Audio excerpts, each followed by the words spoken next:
नमस्कार साथियों, आप सभी का हार्दिक स्वागत, वंदन और अभिनंदन है आपके अपने YouTube चैनल मां शारदे एकेडमी में। मैं नीरज शुक्ला आप सभी का तहे दिल से हार्दिक स्वागत करता हूं।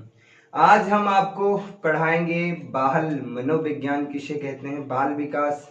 ये पहली क्लास होगी तो पहले हम हर एक सब्जेक्ट के 0 लेवल से स्टार्ट करेंगे। ये नहीं इधर उधर से कहीं, जहां से प्रारंभ करना चाहिए वहां से हम बात करते हैं। चलिए आज हम बात करते हैं बाल मनोविज्ञान किसे कहते हैं, उसके बारे में बात करेंगे। कुछ महत्वपूर्ण वैज्ञानिक हैं, उनके बारे में अध्ययन करेंगे। उसके बारे में हम आज अध्ययन करेंगे। आज हम बात करते हैं बाल मनोविज्ञान की। किसकी बात करते हैं? बाल मनोविज्ञान की। बाल मनोविज्ञान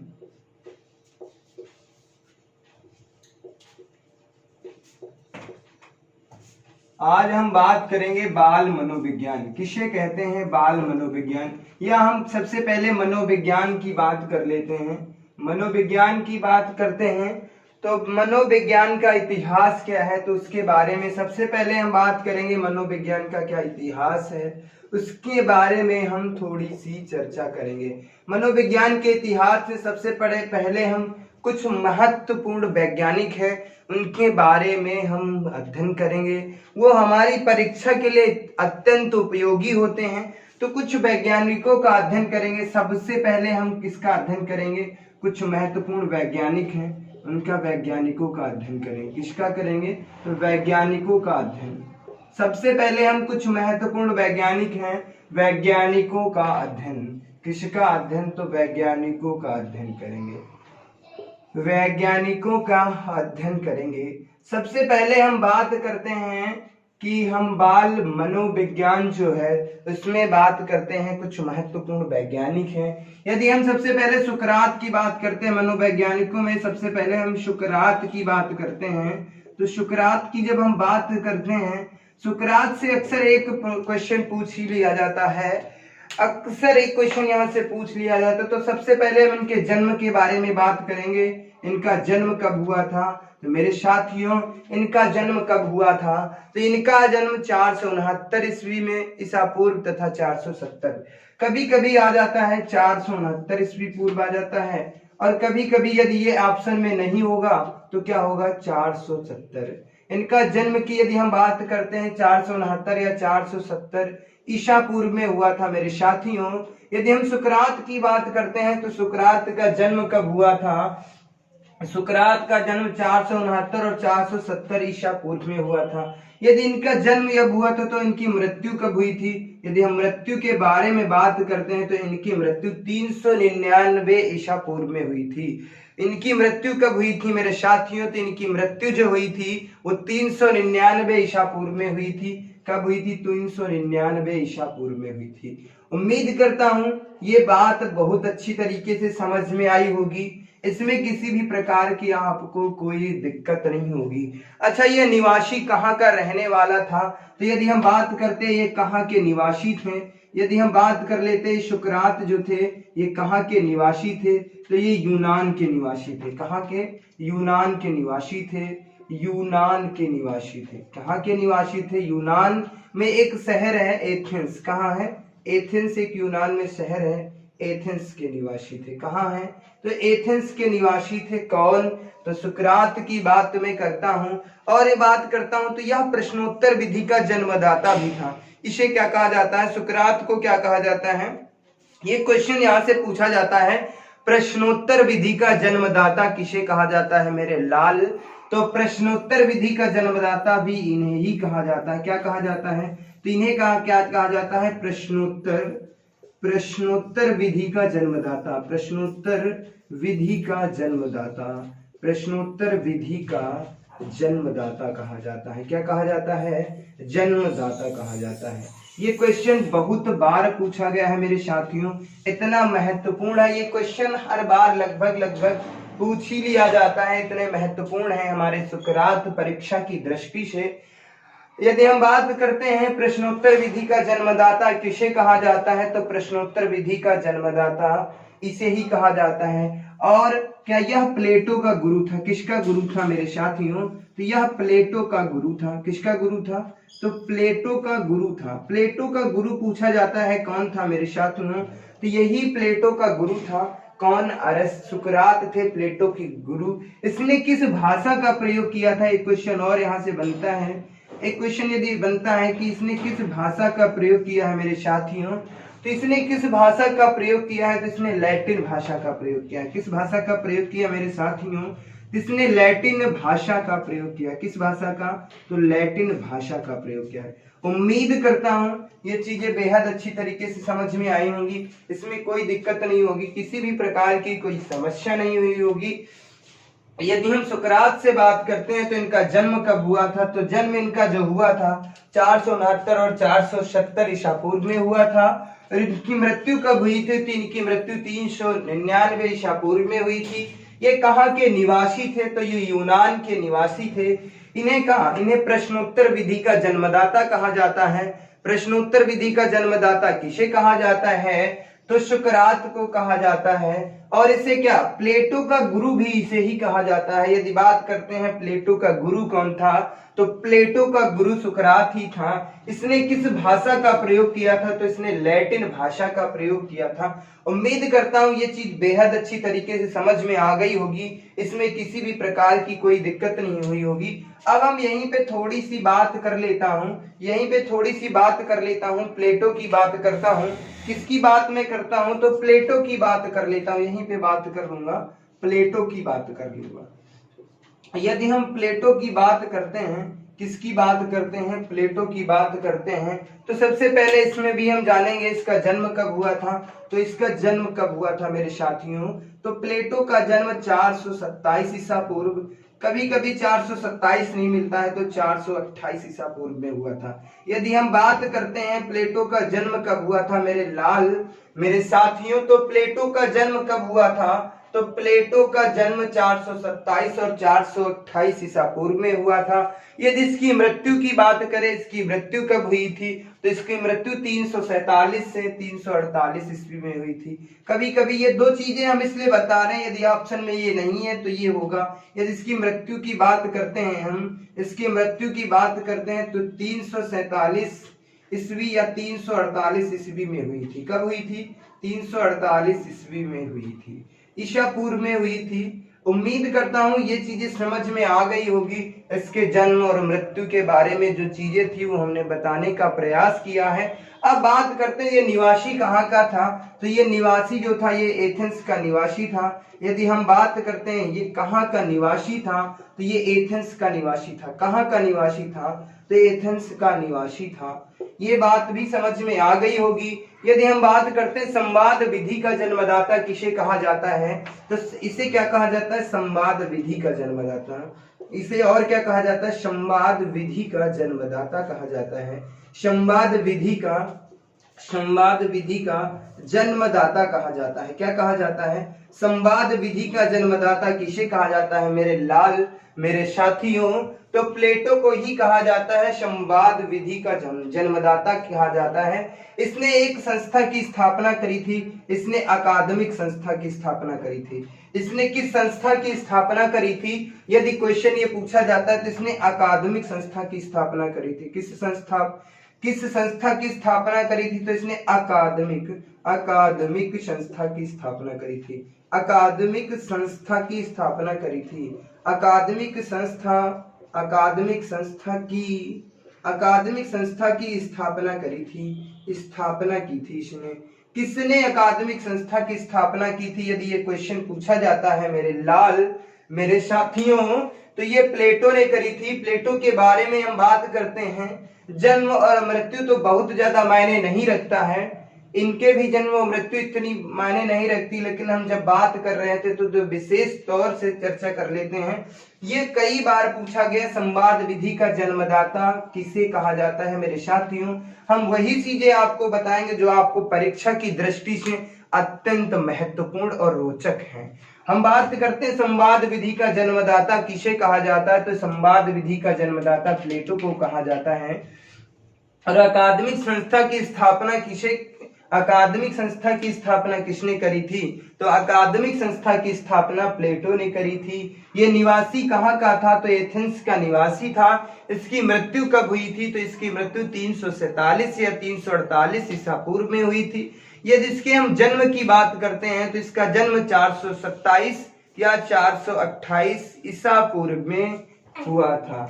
इतनी उम्मीद करता हूं इसमें किसी भी प्रकार की दिक्कत नहीं होगी और मैं गारंटी लेता हूं प्लेटो से इससे ज्यादा क्वेश्चन नहीं पूछा जाएगा।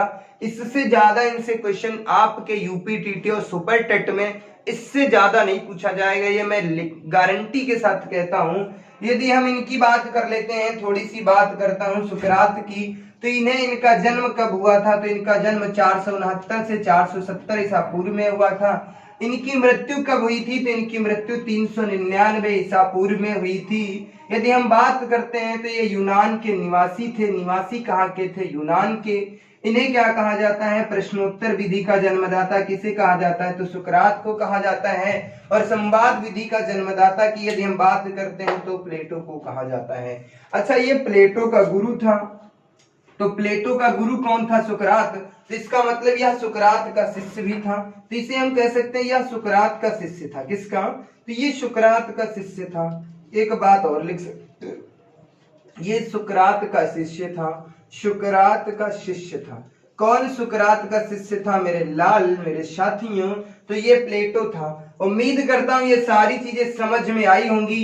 ये क्वेश्चन पूछा गया है आपके यूपीटीईटी में कि सुकरात ने किस भाषा का प्रयोग किया था? तो सुकरात ने लैटिन भाषा का प्रयोग किया था। उम्मीद करता हूं ये सारी चीजें समझ में आई होंगी बेहद अच्छी तरीके से। यदि ये सारी चीजें समझ में आ जाती हैं तो हम आगे और चर्चा करते हैं और हम बात करते हैं अरस्तु की। बात करूंगा अभी हम, यदि हम उनकी बात करते हैं, जो चीजें हमने अभी तक आपको बताई इसमें किसी भी प्रकार की कोई समस्या नहीं हुई होगी, ये मैं गारंटी के साथ कहता हूं। यदि आप बेहतर तरीके से तैयारी कर रहे हैं तो कोई दिक्कत नहीं होगी और मेरा पूरा प्रयास है कि आपको बेहतर से बेहतर चीजें बताई जाएं।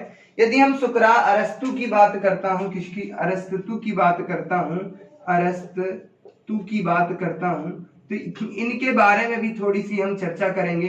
तो इनका जन्म कब हुआ था? तो इसके बारे में भी हम बात करेंगे। तो इनका जन्म कब हुआ था मेरे साथियों? तो जन्म की यदि हम बात करते हैं तो इनका जन्म भी कब हुआ था? 384 ईसा पूर्व में हुआ था। कब हुआ था मेरे साथियों? तो इनका जन्म भी 384 ईसा पूर्व में हुआ था। यदि हम इनकी मृत्यु की बात करते हैं, यदि हम इनकी मृत्यु की बात करते हैं, इनकी मृत्यु कब हुई थी? तो इनकी मृत्यु जो हुई थी, इनकी मृत्यु 322 ईसा पूर्व में हुई थी। कब हुई थी? तो 322 ईसा पूर्व में इनकी मृत्यु हुई थी। किसकी मृत्यु 322 ईसा पूर्व में हुई थी? अरस्तु में। अच्छा, एक चीज और हम बात करते हैं, तो 14 साल की उम्र में ही इनके पिता की मृत्यु हो गई थी। कितने साल की उम्र में? जब ये 14 साल के थे तब इनके पिता की मृत्यु हो गई थी। पिता की मृत्यु के बाद यह एथेंस चला गया था। कहाँ चला गया था? पिता की मृत्यु के बाद ही यह एथेंस चला गया था और इसने अकादमिक संस्था में प्रवेश लिया था। इसने किस संस्था में प्रवेश लिया था?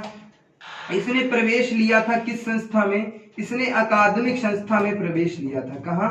अकादमिक संस्था में। अकादमिक संस्था में प्रवेश लिया था। किसने अकादमिक संस्था में प्रवेश किया था मेरे लाल? तो अरस्तु की चर्चा हो रही है। अकादमिक संस्था में प्रवेश, अकादमिक संस्था में प्रवेश लिया था। अच्छा, ये पिता की मृत्यु के बाद कहाँ चला गया था? तो ये एथेंस चला गया था। अकादमिक संस्था कहाँ थी? तो एथेंस में ही थी। अच्छा, इसने अध्ययन कितने साल किया? अकादमिक संस्था में ही इसने 20 वर्ष तक अध्ययन किया। कितने वर्ष तक अध्ययन किया? तो 20 वर्ष तक अध्ययन किया। इसने कितने वर्ष तक अध्ययन किया? तो 20 वर्ष तक अध्ययन किया। इसने 20 वर्ष तक अध्ययन कार्य किया था। अध्ययन कार्य किया। किसने 20 वर्ष तक अध्ययन कार्य किया था? तो अरस्तु ने। किस संस्था में किया था? तो अकादमिक संस्था में। अच्छा, 20 वर्ष अध्ययन करने के बाद इसने क्या किया था? अकादमिक संस्था में ही शिक्षण कार्य करने लगा। 20 वर्षों के बाद हम कहते हैं कि जब इसने अपनी पूरी परीक्षा, मतलब पूरी जो थी अपना शिक्षण कार्य जो था पूरा कंप्लीट कर लिया था, उसके बाद उसी संस्था में क्या इसने शिक्षण कार्य करना प्रारंभ किया था। इसने अकादमिक संस्था में ही, अकादमिक संस्था में ही शिक्षण कार्य करना इसने अकादमिक संस्था में ही शिक्षण कार्य करना प्रारंभ किया था। शिक्षण कार्य करना प्रारंभ किया था। किसने प्रारंभ किया था? तो जिस संस्था में इसने पढ़ाई करी थी, उसी संस्था में इसने 20 वर्षों के बाद शिक्षण कार्य प्रारंभ किया था। अच्छा, इसने अध्ययन किस किस विषय पर किया था?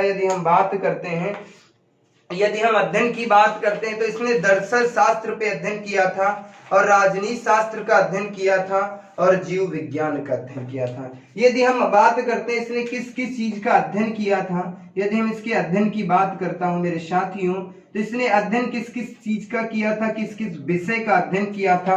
तो इसने राजनीति शास्त्र का अध्ययन किया था। इसने राजनीति शास्त्र का अध्ययन किया था। किस शास्त्र का? तो राजनीति शास्त्र का अध्ययन किया था मेरे साथियों, राजनीति शास्त्र का अध्ययन किया था। और इसने किसका किया था? और हम बात करते हैं दर्शन शास्त्र का अध्ययन किया था। इसने किसका अध्ययन किया था? दर्शन शास्त्र का अध्ययन किया था। किसका? तो दर्शन शास्त्र का अध्ययन किया था। दर्शन शास्त्र का अध्ययन किया था। और उसके बाद इसने बात करी थी तो इसने जीव विज्ञान का अध्ययन किया था। किसका किया था? तो इसने दर्शन शास्त्र का अध्ययन किया था, राजनीति शास्त्र का अध्ययन किया था, और जीव विज्ञान का अध्ययन किया था। और किसका अध्ययन किया था? तो जीव विज्ञान का अध्ययन किया था। कितने विषयों का अध्ययन किया था इसने? हम बात करते हैं तो इसने राजनीति शास्त्र का अध्ययन किया था, दर्शन शास्त्र का अध्ययन किया था, और जीव विज्ञान का अध्ययन किया था। अच्छा, मनोविज्ञान में पहला नाम अरिस्तुतु का आता है। मनोविज्ञान के क्षेत्र में पहला नाम किसका आता है? यदि हम बात करते हैं तो मनोविज्ञान के क्षेत्र में पहला नाम अरिस्तु का ही आता है। मनोविज्ञान के क्षेत्र में पहला नाम है इनका। यदि हम मनोविज्ञान के क्षेत्र की बात करता हूं, मनोविज्ञान के क्षेत्र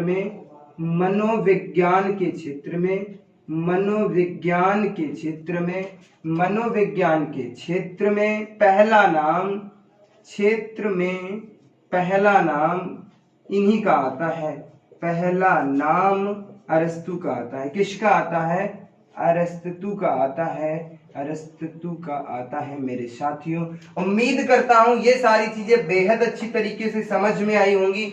इसमें किसी भी प्रकार की दिक्कत नहीं हुई होगी, ये मैं गारंटी के साथ कहता हूं। और हम बात करते हैं इसने 16वीं शताब्दी में मनोविज्ञान को इसने क्या कहा था? यदि हम बात करते इसने मनोविज्ञान को क्या कहा था? इसने मनोविज्ञान को क्या कहा?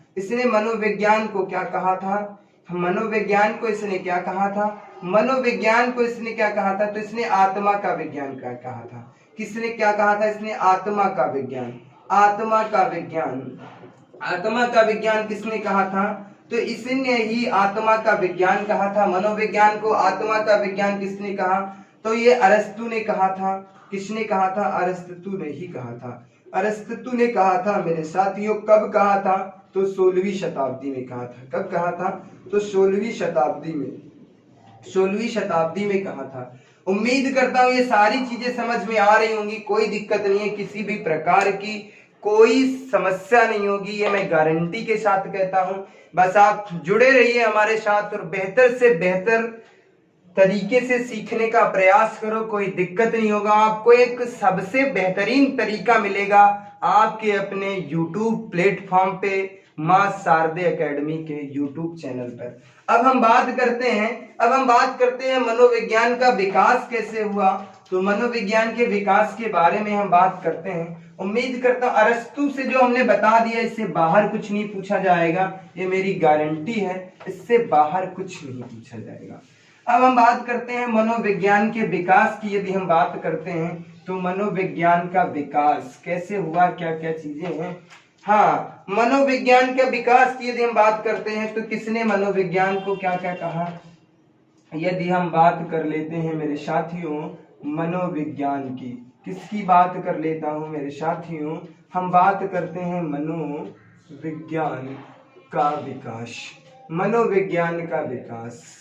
मनोविज्ञान का विकास। अच्छा, इसे हम बात करते हैं तो आत्मा का विज्ञान इसे किसने कहा है? आत्मा का विज्ञान इसको किसने कहा है? यदि हम बात करते हैं तो मनोविज्ञान को आत्मा का विज्ञान किसने कहा, यहाँ पर हम लिख लेते हैं, इसका एक क्रम है आत्मा का विज्ञान। कैसा है? तो आत्मा का विज्ञान, आत्मा का विज्ञान इसका एक क्रम है, ये निश्चित क्रम है। आत्मा का विज्ञान किसने कहा है? आत्मा के विज्ञान के बाद कौन सा आता है? तो मन का विज्ञान आता है। आत्मा का विज्ञान, फिर क्या आता है? मन का विज्ञान, फिर क्या आता है?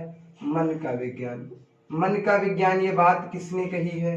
मन के विज्ञान के बाद क्या आता है मेरे साथियों? मन के विज्ञान के बाद क्या आता है? चेतना का विज्ञान। किसकी बात? चेतना का विज्ञान। किसका? चेतना का विज्ञान। चेतना का विज्ञान, चेतना का विज्ञान की बात किसने करी है? चेतना के विज्ञान के बाद बात आती है व्यवहार का विज्ञान। अच्छा, व्यवहार का विज्ञान किसने कहा है? ये हम बात करते हैं व्यवहार का विज्ञान। किसका विज्ञान? तो व्यवहार का विज्ञान। किसका? तो व्यवहार का विज्ञान। किसका विज्ञान? तो व्यवहार का विज्ञान। व्यवहार का विज्ञान, ये इसका मनोविज्ञान का क्रम है। मनोविज्ञान का क्रम है। तो सबसे पहले मनोविज्ञान को क्या कहा गया? तो सबसे पहले मनोविज्ञान को आत्मा का विज्ञान कहा गया। उसके बाद मनोविज्ञान को क्या कहा गया? मन का विज्ञान कहा गया। फिर किसका विज्ञान कहा गया? फिर चेतना का विज्ञान कहा गया। और उसके बाद मनोविज्ञान को क्या कहा गया? व्यवहार का विज्ञान कहा गया। उम्मीद करता हूँ ये सारी चीजें समझ में आई होंगी बेहद अच्छी तरीके से। ये मनोविज्ञान का क्रम है। ये क्या है? ये क्रम है, सीरियल वाइज से है, कोई दिक्कत नहीं है। अच्छा, ये मनोविज्ञान को आत्मा का विज्ञान कब कहा गया? तो ये 16वीं शताब्दी में कहा गया। किस शताब्दी में कहा गया? तो ये बात 16वीं शताब्दी में कही गई। किस शताब्दी में कही गई मेरे साथियों? तो ये बात 16वीं शताब्दी में कही गई। अच्छा, यह बात किसने कही थी? मनोविज्ञान को आत्मा का विज्ञान किसने कहा था? तो अरस्तु ने कहा था। किसने कहा था? अरस्तु ने कहा था मेरे साथियों। उम्मीद करता हूँ ये सारी चीजें समझ में आ रही होंगी। यदि हम बात करते हैं आत्मा का विज्ञान किसने कहा था, तो अरस्तु ने कहा था। कब कहा था? तो 16वीं शताब्दी में कहा था। और हम बात करते हैं यदि मन का विज्ञान किसने कहा, यदि मनोविज्ञान को मन का विज्ञान कब कहा गया, तो 17वीं शताब्दी में कहा गई थी। ये बात कही गई थी। किसने कहा था? तो पंपोलाजी ने कहा था। ये बात कब कही गई? तो ये बात 17वीं शताब्दी में कही गई। ये बात 17वीं शताब्दी में कही गई। कब कही गई थी मेरे साथियों? तो ये बात 17वीं शताब्दी में कही गई थी। यह बात किसने कही थी? तो किसने कही थी? पंपोलॉजी ने कही थी। पंपोलॉजी ने बात ये कही थी। उम्मीद करता हूं ये सारी चीजें बेहद अच्छी तरीके से समझ में आ रही होंगी, कोई दिक्कत नहीं। चेतना का विज्ञान किसे कहा जाता है? चेतना का विज्ञान इसे कब कहा गया था? तो मनोविज्ञान को चेतना का विज्ञान कब कहा गया? तो 19वीं शताब्दी में कहा गया। किस शताब्दी में कहा गया? तो 19वीं शताब्दी में कहा गया। मनोविज्ञान को चेतना का विज्ञान कब कहा गया? तो 19वीं शताब्दी में कहा गया था। यह बात किसने कही थी? यह बात किसने कही थी? तो यह बात विलियम वुंट ने कही थी। किसने कही थी? तो ये बात किसने कही थी? तो यह बात विलियम वुंट ने कही थी। किसने कही थी? विलियम वुंट ने। अब हम बात करते हैं व्यवहार का विज्ञान इसे कब कहा गया? तो व्यवहार का विज्ञान इसे 20वीं शताब्दी में कहा गया। किस शताब्दी में कहा गया? तो 20वीं शताब्दी में इसे व्यवहार का विज्ञान कहा गया। यह बात किसने कही थी? यदि यह बात किसने कही थी? तो यह बात वुडवर्थ ने कही थी। किसने कही थी? वुडवर्थ ने कही थी। किसने कही थी? वुडवर्थ ने कही थी। उम्मीद करता हूं ये सारी चीजें समझ में आ गई होंगी। एक एक तरीके से बेहद अच्छी तरीके से हम समझाने का प्रयास किए हैं।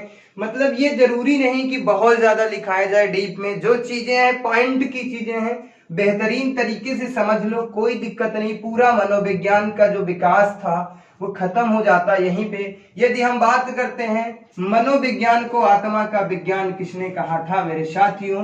मनोविज्ञान को आत्मा का विज्ञान, यहाँ से 3 ही पॉइंट आते हैं, इससे ज्यादा कुछ नहीं पूछा जाता है। तो मनोविज्ञान को आत्मा का विज्ञान किसने कहा था? तो अरस्तु ने कहा था। यह बात उन्होंने कब कही थी? तो यह बात 16वीं शताब्दी में कही थी। कब कही थी? 16वीं शताब्दी में। यदि हम इसकी बात करते हैं मनोविज्ञान को मन का विज्ञान कब किसने कहा? यदि मन का विज्ञान किसने कहा? तो पंपोलॉजी ने कहा था। ये बात इन्होंने कब कही? तो 17वीं शताब्दी में उन्होंने कहा था। उम्मीद करता हूं ये सारी चीजें समझ में आ गई होंगी। अब हम आगे बात करते हैं मनोविज्ञान को। मनोविज्ञान को चेतना का विज्ञान किसने कहा? तो चेतना का विज्ञान विलियम वुंट ने कहा। ये बात उन्होंने कब कही थी? तो ये बात 19वीं शताब्दी में कही थी। आगे हम बात करते हैं मनोविज्ञान को व्यवहारवाद का विज्ञान किसने कहा? व्यवहारवाद का विज्ञान तो वुडवर्थ ने कहा। यह बात कब कही थी? तो 20वीं शताब्दी में कही थी। कब कही थी? तो 20वीं शताब्दी में कही थी। ये सारी चीजें आपको बेहद अच्छी तरीके से समझ में आ रही होंगी। इसमें किसी भी प्रकार की कोई समस्या नहीं हुई होगी, ये मैं दावे के साथ कहता हूं।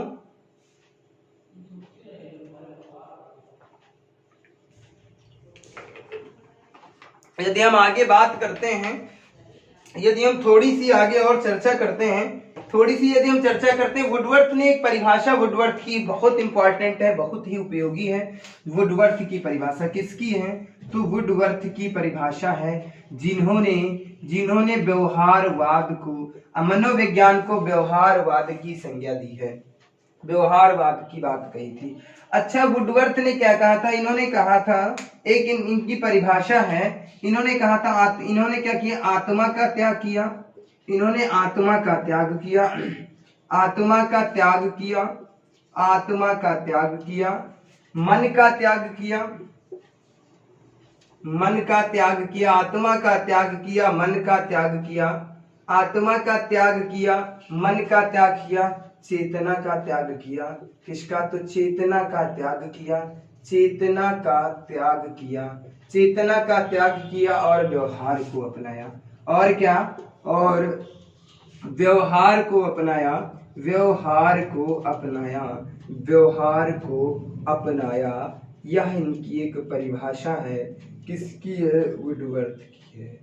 अब हम बात करते हैं, एक यही पे परिभाषा और है। क्रो एंड क्रो ने एक बात कही थी मनोविज्ञान के बारे में ही, क्रो एंड क्रो ने भी कही थी।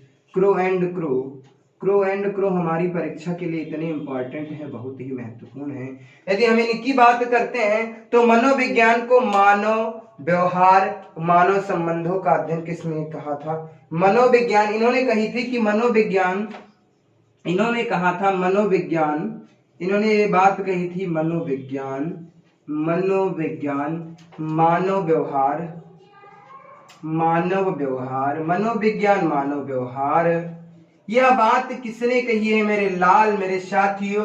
मनोविज्ञान मानव व्यवहार, मानव संबंधों का अध्ययन करता, मानव व्यवहार तथा मानव संबंधों का, मानव संबंधों का अध्ययन करता है, मानव संबंधों का, मानव संबंधों का, मानव संबंधों का अध्ययन करता है। क्या करता है? अध्ययन करता है। यह बात किसने कही है? तो यह बात किसने कही है? क्रो एंड क्रो ने कही थी। अब थोड़ी सी और बात करते हैं, यदि हम थोड़ी सी चर्चा और करते हैं, वुडवर्थ जो थे, इनकी परिभाषा की थी, क्या थी? तो आत्मा का त्याग कर मन का त्याग किया, चेतना का त्याग किया और व्यवहार को अपनाया था।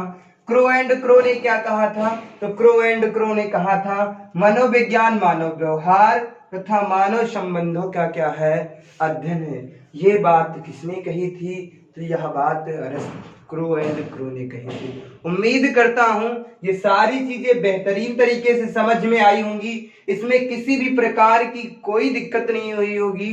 अब आज की वीडियो में, आज की कक्षा में हम इतनी ही बात करते हैं। मिलते हैं आपको अगली वीडियो में एक नई शक्ति और एक नई ऊर्जा के साथ। तब तक के लिए धन्यवाद।